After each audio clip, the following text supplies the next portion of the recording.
제가 잘 울어요. 그래서 어떤 사람이 스님 우리 교회 잘 우세요. 그래서 내가 남의 고통에 눈물 부조 하나도 못해서 어떡하겠느냐.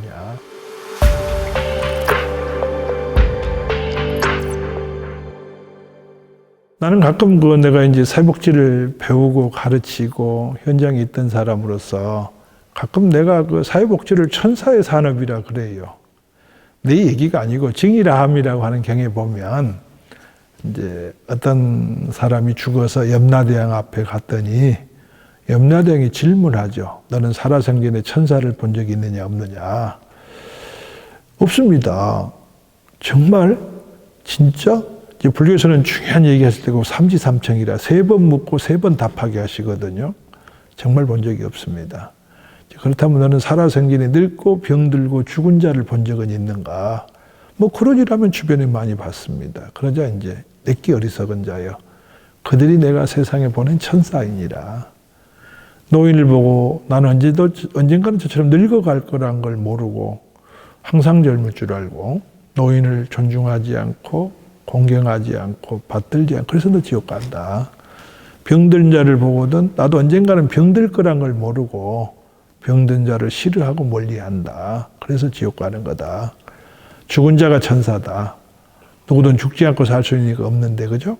죽음이 멀리 있는 줄 알고 나중에 하겠다 그러고 뒤로 미루고 너 그래서 지옥 가는 거다. 그러니까 그 사람들이 나하고 같은 존재, 한 공간에 숨쉬는 소중한 생명이라는 것으로 접근을 해야지 지금 내가 좀 낫다고 해서 그들을 차별하거나 다른 존재로 보아서는 안 된다고 생각을 해요. 그래서 이제 이런 장애를 가지거나 불편한 사람들 편에 서주는 것. 나는 종교가 가지는 가장 순기능 중에 하나가 가진 사람, 권력 센 사람이 아니라 어렵고 힘든 자에게 손 내밀어주고 공감해주고 아파해주고 대변해주고 그죠? 사실은 요양원 에 노인들이 자기 권익에 대해서 말할 수 없잖아요. 그죠? 그러니까 우리가 그들을 대변하고 그들에게 공감해주고 요즘 우리 사회 가장 큰 문제가 공감 능력이 부족하잖아요. 그죠? 같이 이해하고 공감해주는 거. 그런 걸 더불어 저들도 우리하고 더불어 함께 사는 존재라는 걸 인식하고 그냥 특별히 우리가 경제적인 도움이 아니더라도 가슴 아파하고 눈물 흘려주고 제가 잘 울어요. 그래서 어떤 사람이 스님 우리 교회 잘 우세요. 그래서 내가 남의 고통에 눈물 부조 하나도 못해서 어떡하겠느냐. 그게 이제 나는 공감 능력이 뛰어난 사람이 눈물이 많다고 하거든. 남의 서름에 같이 함께 해주고 그죠? 그래서 특별히 아니라 같이 함께 이렇게 공감해주고 함께 살아가는 것이 우리가 사회복지라고 난 보고 종교가 또 그런 일에서 우리가 철저하게 노력해야 하지 않을까. 그래서 나는 이제 스님들에게도 2가지 책임이 있다. 개인적 책임, 사회적 책임. 개인 책임은 수행하는 것이고 사회적 책임이란 많은 중생과 더불어 함께 살고자 하는 마음들. 그게 종교가 가지는 가장 큰 마음이라는 걸 보기 때문에 어떻게 생각할지 모르지만 처음 내가 사회복지를 70년도에 내가 이제 다들 조계종 스님 중에 내가 제일 먼저 사회복지 배웠다. 그게 아주 전설이 됐어요. 그죠? 그때는 다들 스님이 돼가지고 어려운 사람들 빵 나눠주고 그런 거 뭐 때문에 합니까? 그랬는데 이제 세월이 가니까 금년에 우리 조계종 교육원에서 각 강원의 필수 과목으로 불교 사회복지를 가르치도록 필수 과목이 됐어요. 그래서 정말 감동이고 이제 우리가 더불어 중생과 더불어 함께 사는 세상. 우리는 자꾸 불교는 깨달음에 치우치는 그런 것 때문에 조금 중생하고 멀리 떨어진 이런 것으로 비춰질 가능성이 꽤 있었잖아요. 그죠? 그래서 이제 그런 것들이 앞으로도 열심히 되어갈 것 같아요. 네. 나는 이제 자비를 가장 구체적으로 실천할 수 있는 게 보시입니다. 실천 행위, 그죠? 그래서 이제 그야 우리 불자라면 다 아시는 이제 재보시법 보시 무예시 거기다가 이제 물론 이제 줘도 복이 안 되는 보시도 있다 그랬어요. 그래서 줘도 복이 안 되는 보시가 있느니라. 이제 첫째는 무기를 남에게 주는 건 줘도 복이 안 된다. 술이나 담배나 마약 같은 것은 줘도 복이 안 된다. 그리고 술 받아주는 건 보시 아닙니다. 남의 지혜를 갉아먹기 때문에. 담배 주는 건 남 생명을 없애는 거잖아요. 그죠? 술이나 담배나 마약 같은 건 줘도 보시가 아닙니다. 그리고 이제 세 번째는 음녀, 여자 사주는 것도 요즘 성접대 얘기도 나오고 그러는데 그런 건 줘도 복이 안 된다 그러거든요. 그리고 또 일상생활에서 우리가 실천할 수 있는 것이 이제 뭐 무죄칠시, 뭐 42장의 인유이심난이라 거기에 보면 가난하면 보시하기 어렵다 그랬는데 부처님은 돈 없어도 베푸는 보시가 있다. 그래서 이제 다정한 눈빛으로 보는 안시, 얼굴, 눈 한자, 웃는 얼굴을 남에게 보여주는 보시, 그건 얼굴 한자 안시죠, 그죠? 근데 가끔 그래요. 눈이 얼마나 어리석은 존재냐. 눈이 제일 가까운 지 얼굴도 못 보는 게 우리 눈이거든. 그런데 또 평생 지 얼굴 못 보면서 남의 얼굴은 보게 돼 있잖아요, 그죠? 지 허물이나 잘못은 못 보면서 남의 허물이나 잘못은 잘 보이는 게 중생심이다. 얼굴은 내가 가지고 있지 사실은 내가 보지 못하니까 내 건 아니다. 결국 내가 다른 사람에게 좋은 인상, 즐거움을 베푸는 것은 최상의 보시다. 그런 얘기죠. 그죠? 그래서 얼굴로 베푸는 보시 웃어라. 그 다음에 말로 짓는 보시 칭찬해라. 여하튼 아끼고 전략해서 손해보는 것은 웃는 거 칭찬하는 거 두 가지밖에 없다. 그래서 이제 부처님도 칭찬 많이 하셨잖아요. 보리수알에서 깨닫자마자 하시는 말씀. 아, 일체 중생이 열의의 덕상을 갖추었구나. 중생이 다 부처라고 얼마나 크나큰 칭찬하십니까? 그죠? 그래서 이제 말로 하는 보시는 칭찬해줘라. 그래서 나는 이제 꼬마들 만나면 꼭 손잡고 훌륭한 사람 되세요.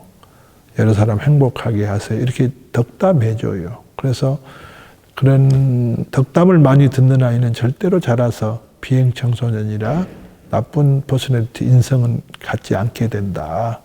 그래서 이제 칭찬 많이 해줘라.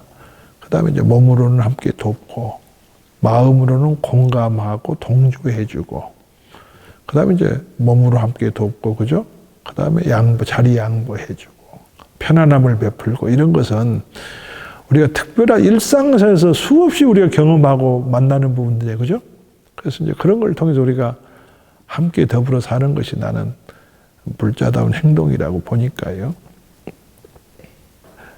나도 미워요. 근데 이제, 달라라마 스님이 당신의 적이 당신의 스승입니다. 또 우리가 증도가에 보면 나를 비방하고 험담하는 사람의 목소리를 스승의 가르침으로 알아들어야 하느니라. 그러니까 내 주변에 나를 좋다고 칭찬하는 사람 있으면 노력할 이유가 없어져요. 그죠? 그러니까 나를 비방하고 흉보는 사람 때문에 욕 안 먹고 흉 안 잡히고 그들에게 틈 안 보이기 위해서 더욱 노력하고 그러잖아요. 그죠? 그래서 이제 사회복지도 굉장히 이미지 산업이잖아요.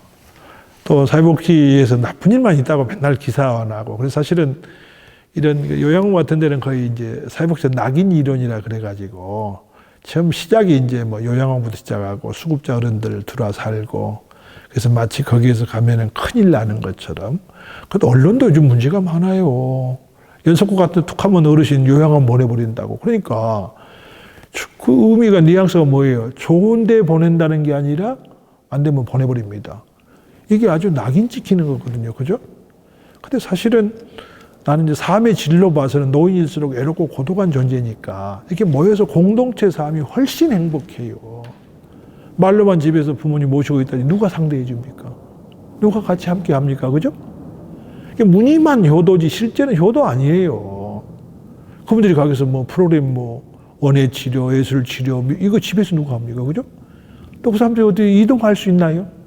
우리는 노인들 따뜻해지면 전부 밖에 화단에 나와서 같이 노래하고 우리가 마음대로 드나들 수 있으니까 이 정도지. 그렇잖아요?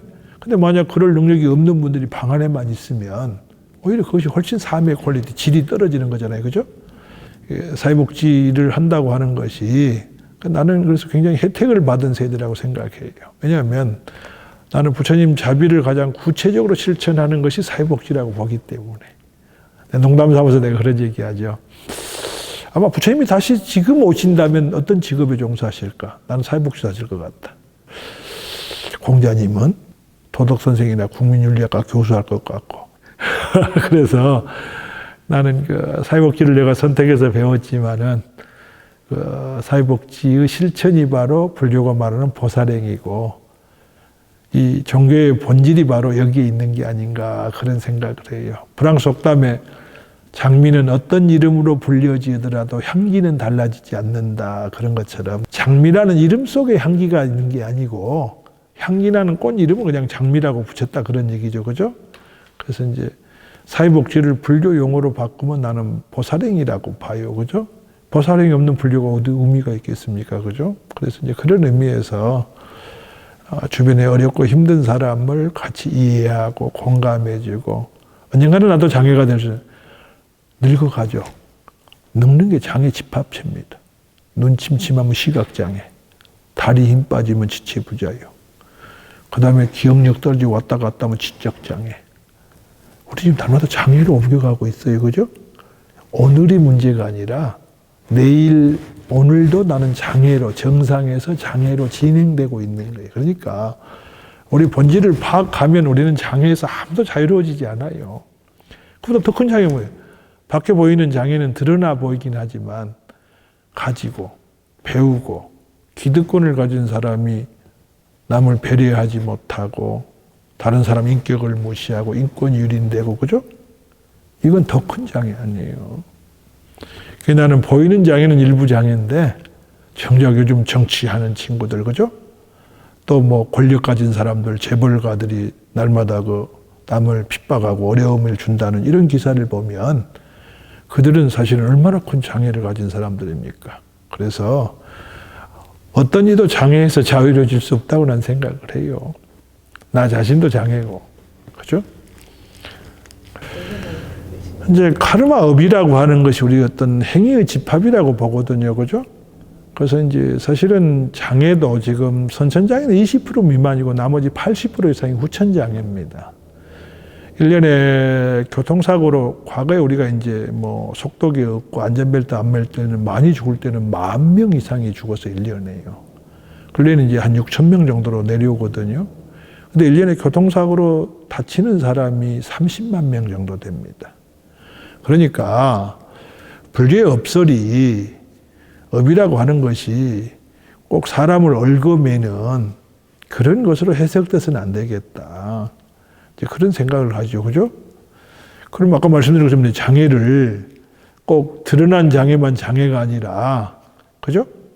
오히려 그 사람들은 불편할 뿐 남에게 피해를 주지는 않는데 가진 자의 행포 이런 것들은 얼마나 많은 사람을 고통 속에 집어넣습니까? 그죠?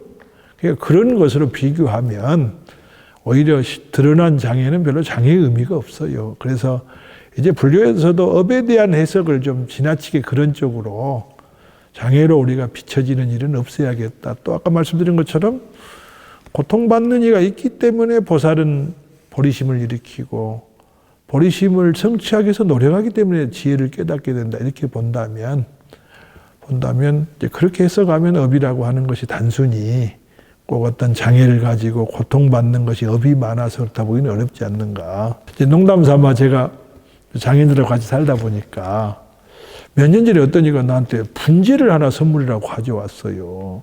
그것도 이제 완성도 안 돼 있고 뭐 철사로 얽어매서 당장 꾸짖어 보냈죠. 내가 장애인들 더불어 같이 사는데 이게 사실 우리가 침이라고 하지만 얽어맨 나무가 저게 비틀어지고 틀어지고 그러지 않느냐. 그게 과연 맞는 얘기인가. 사실은 나무가 수백 년 되면 훌쩍 자라야잖아요. 그죠?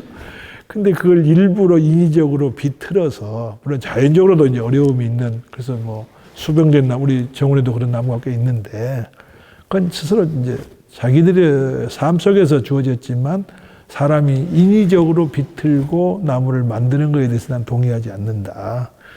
그런 논리를 제가 장애인들하고 더불어 살다 보니까 그래서 꾸짖어서 내가 돌려보낸 적이 있어요. 그래서 아마 사회복지 하다 보니까 남보다 보이는 관점이 좀 달라지는 것 같아요. 일반적으로 보는 것이 아니라 이제 다른 모든 생명, 요즘 이제 동물복지라 그런 얘기도 하고, 그 다음에 이제 뭐 우리가 자연을 떠나서 복지가 성립될 수 없잖아요. 그죠? 또 우리는 마음이 환경과의 관계 속에서 우리 마음이 일어나니까 그래서 그런 것들 가지고 더 관심을 가지는 세대가 됐으면 좋겠다. 그렇게 생각을 합니다.